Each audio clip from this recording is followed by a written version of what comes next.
many of us love to run this event that is dangerous, that costs a ton of money, but it is just tremendously rewarding. It just motivates so many of us to prepare the car, improve ourselves, and tackle this race again. It's like this event has a heartbeat that is unexplainable. As close as I come to maybe a religious experience in a race car. My name's Conrad Stevenson, and I drive a 1965 Alfa Romeo Giulia Sprint Special in the Carrera Panamericana.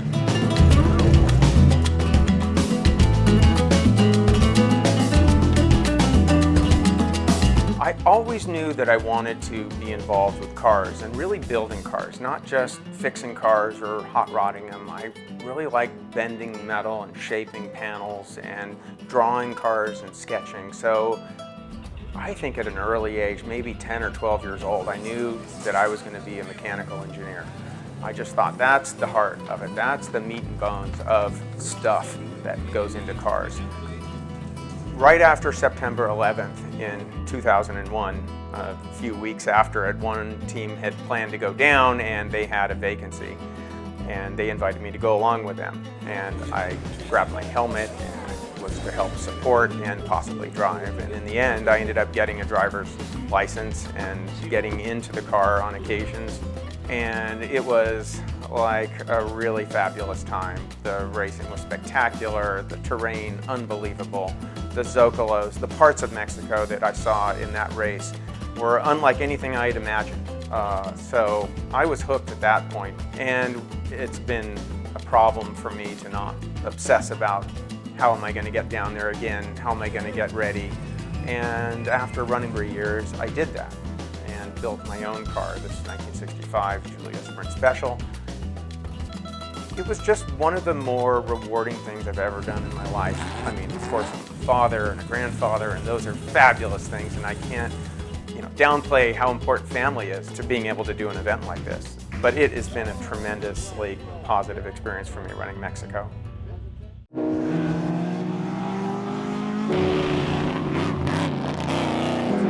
It was a very intimidating field, so I didn't take it at all for granted, but I wanted to hit everyone over the head with a hammer right away and throw down as hard a qualifying lap as I could, because that's one section where we could run it, pre-run it, and Dave could get used to calling the corners.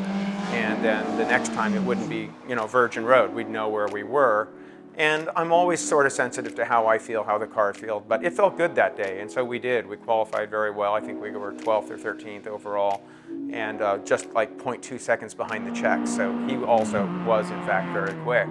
But we were, at that point, pretty far ahead of others in our group, and it worked out well. I think we said that we're serious, we're going to be fast, and run as hard as we can. And then my strategy was to actually not crash on the first day and get there. And we kind of moved into a sort of conservative run.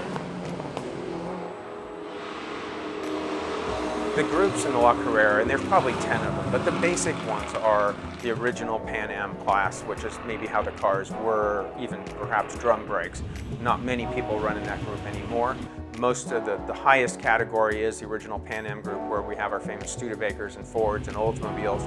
That's the top class. And then you have the C class, in which I believe are American cars and Mustangs and Falcons, things with also V8s. Then there's a B production, which I believe are cars like Taz Harvey's 240 or 260Z and 911 Porsches. 911s are pretty much the field in that group.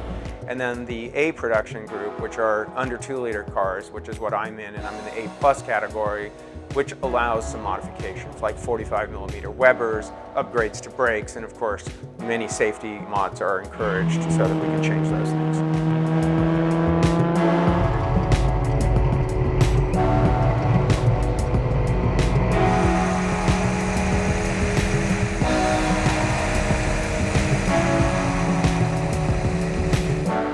Carrera is really, I think it's going on because of the energy that the entrants and the organizers put in, the people that are the timers and the volunteers, and the people of Mexico that come out and cheer you.